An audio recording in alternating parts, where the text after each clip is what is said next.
I met Diana at a pickup bar. She was sitting with 4 other girls, and it was obvious they were there for a party. It was impossible not to notice the constant laughter that the flow of drinks at their table was causing. The parade of young studs lined up at their table was impressive. The girls never turned down an offer to dance, and of course, a free drink. I sat at the bar and watched the young people having fun. I slowly sipped my second Elijah Craig. This bourbon may not be one of my favorites, but I liked it. I took another small sip and smiled. I was amused by the conversation at the ladies' table. The guys were desperately trying to fight off one of the young beauties in their group, presumably to convince her to go home with him. After an hour or so, the first of the ladies left with the lucky stud. This seemed to be the impetus for the guys to step up their game. There was more dancing, more drinking, more propositions, and gradually, the group of girls dispersed to the lucky winners of the evening. Well, not all 5, but just 4. The 5th lady had switched to coffee at the beginning of the evening. She danced with everyone who invited, but after one dance, she always returned to her table. Now, for the last 20 minutes, she had been sitting alone and had turned down several young men who had approached her table. I stared at her openly, watching her from my seat behind the bar. The lighting was pretty dim, as it was in most clubs, but as the crowd began to thin, I was able to get a better look at her. She was a few years older than her friends, who were in their early 20s.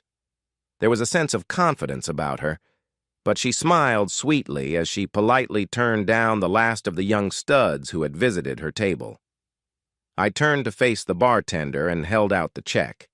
Twirling a nearly melted ice cube in my glass, I drained the last of my glass. I added a good tip and signed the bill. I was about to get up when I heard a soft voice. "So, did my friends and I not entertain you this evening?" Turning at the voice, I was surprised to see the young woman I had had my eye on all evening. I gave her an embarrassed smile and then shrugged. "Yeah, actually, you ladies kind of took over the place when you came in." She laughed, and a few wrinkles of a smile appeared in her eyes. Maybe she's a little older than I thought. "My girlfriends tend to get a lot of male attention wherever they go." She tilted her head to the side. "But you've never come to try your luck? I don't see a wedding ring. Maybe you two are related somehow?" I smiled embarrassedly again. "No, not related. Just a little too old to swim with all the sharks." She laughed again, and I realized I could listen to that laugh forever. She looked me over from head to toe and grinned. "I guess you're not too old to handle my girls." "Your girls?" "Yeah, they're fitness instructors at my gyms. Every now and then I take them for a walk. It's good for morale. Well, for their morale anyway. Well, these tracks here, they looked very trim to me, and they certainly caught the attention of all the young stallions gathered here today. Like I said, they always do. So are you leaving? May I offer you one last coffee with me?" I smiled at her and held out my hand. "I'm Daniel Jackson. A cup of coffee sounds really good." She took my hand in hers. It was warm and soft, but held tight. Diane Fisher. My friends call me Dee. There's a cute little store across the street that stays open late. Why don't we go in there?" I held her chair as Dee sat down at the small table she had chosen. I could smell her perfume and fought the urge to inhale it deeper. I took my seat and was about to speak when her phone rang. She made an annoyed face and pulled it out of her purse. "Excuse me," she said to me, and pressed the button. "Jane?" she said with obvious concern. She listened for a moment. "Are you hurt? Where are you?" "All right, stay in the hall. I'll be right there." "Sorry, Dan. One of my girls had an accident and I need to pick her up." She quickly pulled out a card and held it out to me. "It has my cell phone number on it." She turned and hurried toward the door. It took me a moment to realize what was happening, and then I called out, "Do you need help?" She threw me a strange look and then said, "No, I'll do it myself," and disappeared out the door. The waitress approached the table. Is your friend coming back, or do you want to order now? Maybe it was the bourbon, but I didn't seem to get the point right away. After some silence, I asked for coffee. I guessed that one of the guys her friends had met turned out to be less than a gentleman. I hoped it was just an argument and the girl wasn't hurt. I picked up the business card Dee had given me. It listed her as the CEO of Fisher Body Works. The addresses of 3 of her offices were listed. All 3 were in trendy new shopping districts. I can imagine the rents there. I slipped the card into my breast pocket and finished my coffee. The next day, I waited until the middle of the day to call Dee. She answered on the 3rd ring. Diane Fisher, how can I help you? Dee, is this Dan Jackson? Am I calling at a bad time? Dan. Number, I apologize for the technicality, but this is my work phone. I'm really sorry I had to leave you last night. I didn't even have time to give you my personal phone number. Is she all right, Jane? I think you called her. Yeah, she's fine. The guy spouted some bullshit about needing to get his wallet from the room, and she fell for it. When he got her into the room, he got really rude and didn't listen when she asked him to slow down. He ripped off her top, and she slapped him. While he was lying there, she got out, went down the hall, and called me. Wow, that was quick thinking. I'm glad she wasn't hurt. She was lucky. She's a dance aerobics instructor and untrained, so she could have gotten hurt badly. It was unclear to me how an untrained dancer could become an instructor, but I decided to let it go. Maybe she just needed to be pretty. It's not like I knew anything about dance aerobics. Well, I'm glad she's okay. Listen, tomorrow's Sunday, and I was wondering if you'd let me buy you that cup of coffee you never had last night. Sure. Do you like jazz? I like jazz. I'm not a super fan, but I like it. Why? There's a jazz band playing in the park tomorrow at 3 o'clock. You bring a plaid and I'll bring a basket. We can listen to the music and have coffee.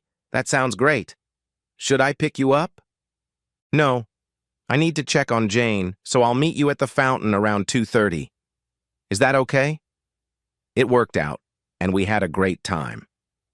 That date led to several others, and Dee and I became a couple. We dated for 2 whole years, and then I asked her to marry me. She didn't say yes because she said we needed to work out some details. I was immediately concerned because I had mentioned in an earlier conversation that a prenup would be part of our pre-wedding planning. When she declined my offer, I think there was a look of resentment on my face.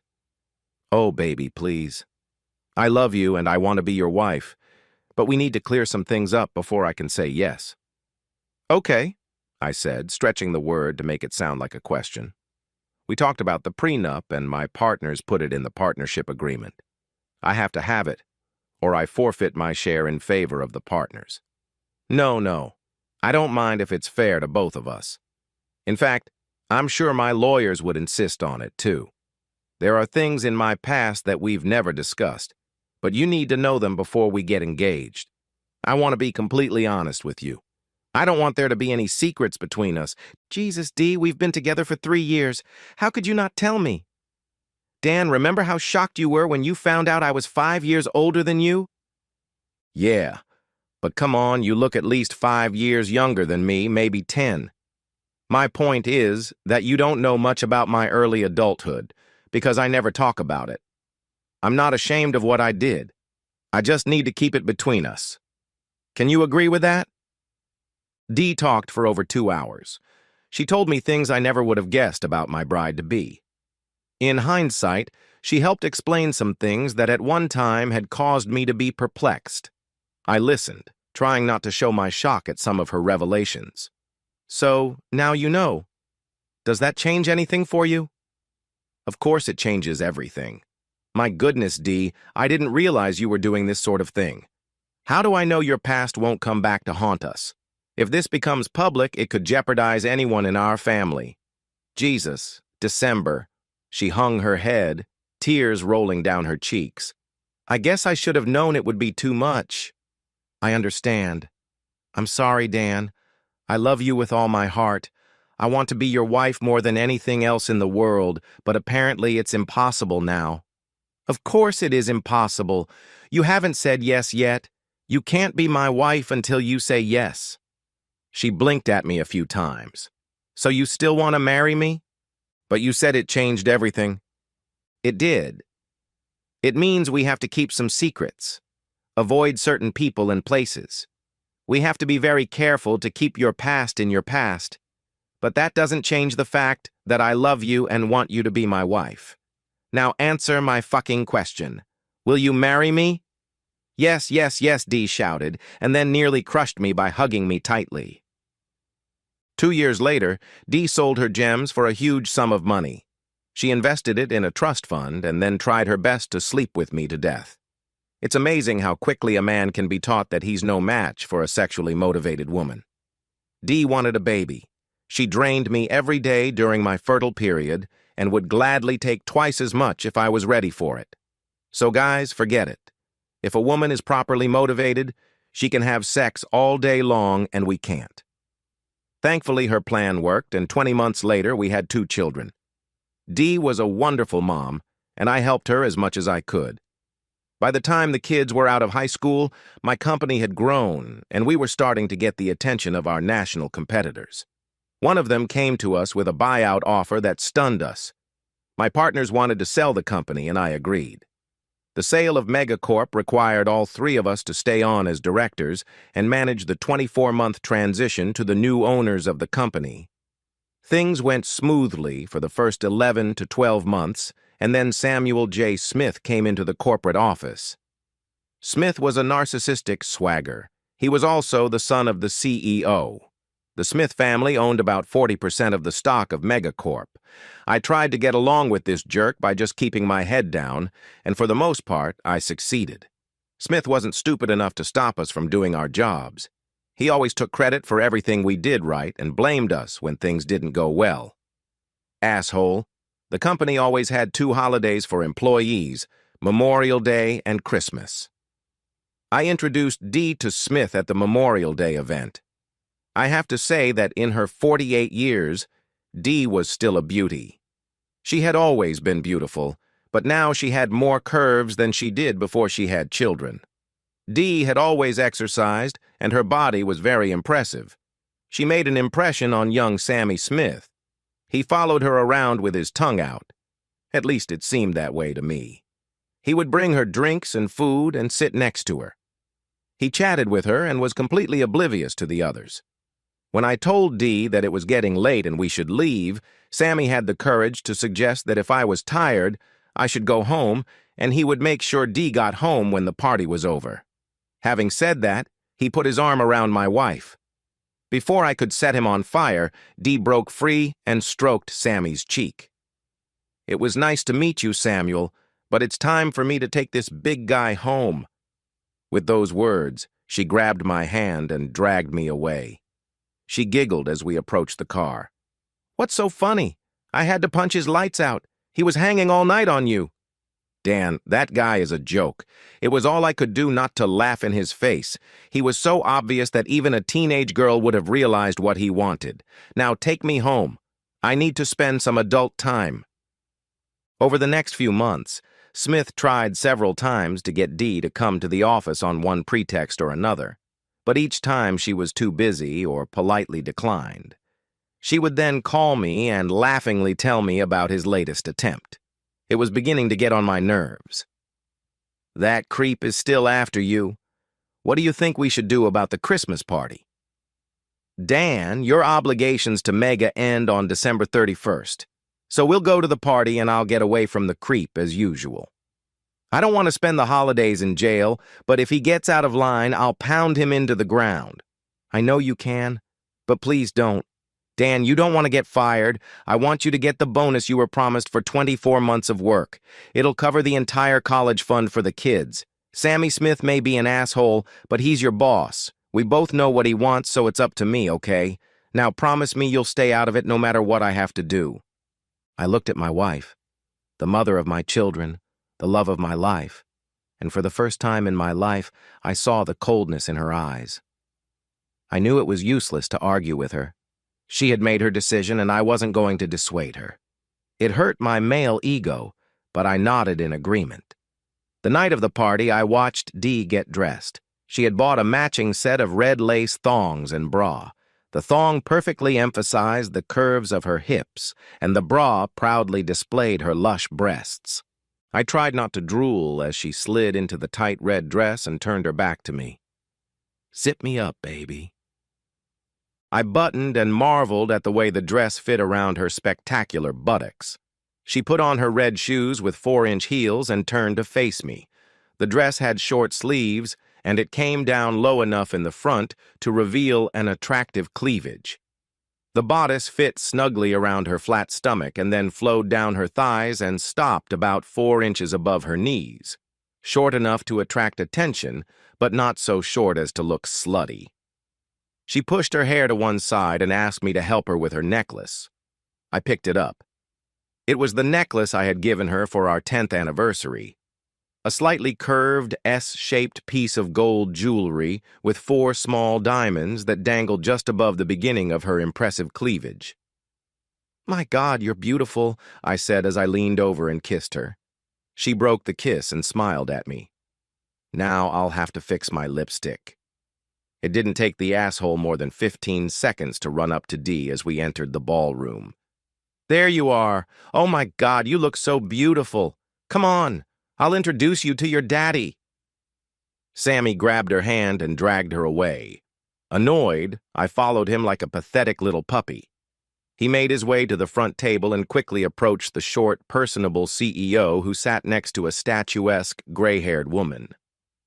"Mom, Dad, I'd like you to meet my dear friend Diana Jackson."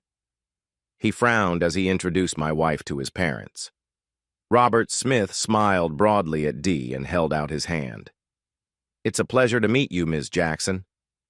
"Actually, this is Mrs. Jackson, and this is my husband, Dan," she said, pointing at me. "Dan is one of the original owners and the current director of operations." "Oh, of course I recognize that name. It's good to see you again, Dan." Mrs. Smith spoke in a surprisingly strong voice, grabbing Dee's hand. "Samuel has spoken of you many times. You are as beautiful as he claimed, but he failed to mention that you are married to our director of operations." She turned her head and looked at her son. Embarrassed, Sammy muttered, "Now, Dee, let me walk you to your seat. You're right here next to me." He pulled out the chair opposite his mother and looked at Dee. She threw me a quick glance and then sat down in the offered seat. Ignoring me, Sammy sat down between Dee and his mother and immediately started chatting with my wife. I awkwardly sat down in the seat to Dee's left. I was getting angrier by the moment, and then I felt Dee's hand on my thigh. She patted me lightly, silently trying to calm me down while she chatted with the asshole. During dinner, the CEO asked me a few questions and seemed satisfied with my answers. His wife was very nice and asked about my family and retirement plans. She tried to engage Sammy and Dee in conversation, but Sammy paid no attention to her and kept his eyes on Dee's cleavage, leaning toward her and talking in low tones.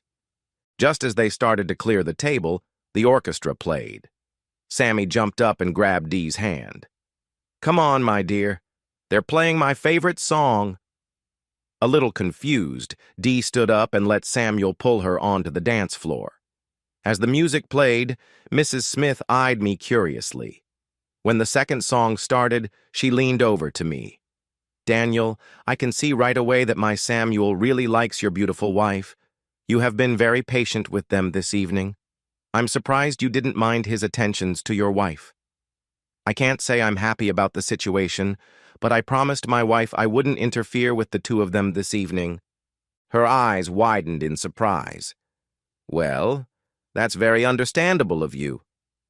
"Well, I have 10 more days to fulfill my contract if I want the bonus, so I promised Dee I wouldn't interfere with them this evening." She shook her head, threw me a pitying look, and said, "I see." Then she turned away in disgust and ignored me. Dee went back to the table to get a drink and catch her breath. I tried to ask her to dance with me, but Sammy jumped up and pulled her away every time. I was very displeased, but I kept my promise. After an hour of dancing, Dee came back and said she was heading to the ladies' room. Mrs. Smith came over and said she would join her. Sammy had already left, and I was left alone with his father. We chatted for a while, but he seemed out of place talking to me. I was about to say something to him about it when suddenly several people ran out of the room. Concerned about our wives, Robert and I followed the others. There was a crowd at the door adjacent to the women's restroom, and we squeezed past it.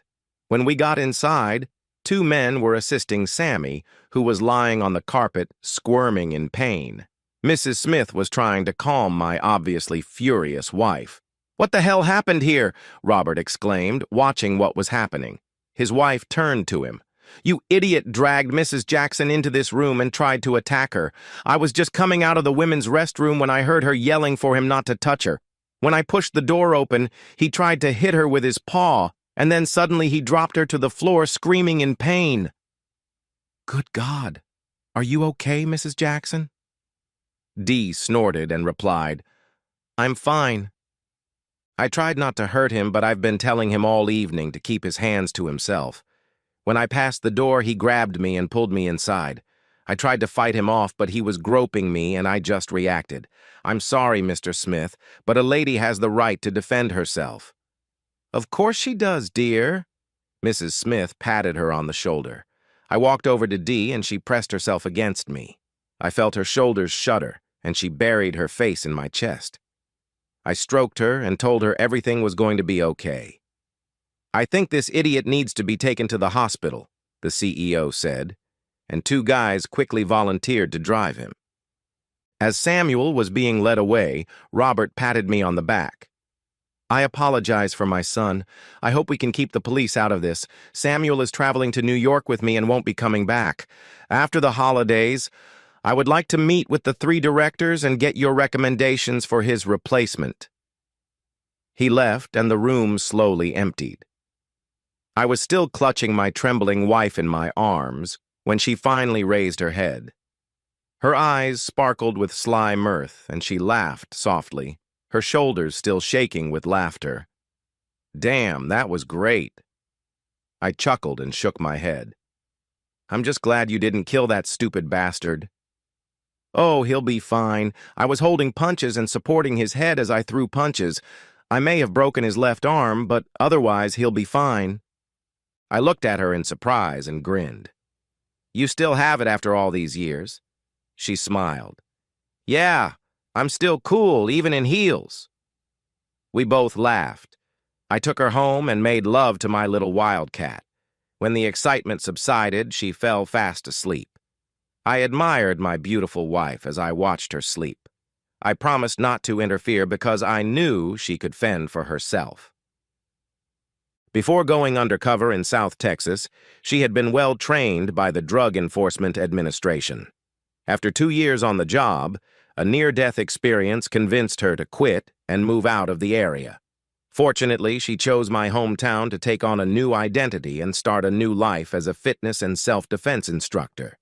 Legally, she probably shouldn't have revealed that part of her past to me, but she wanted to, and I haven't told a living soul about it.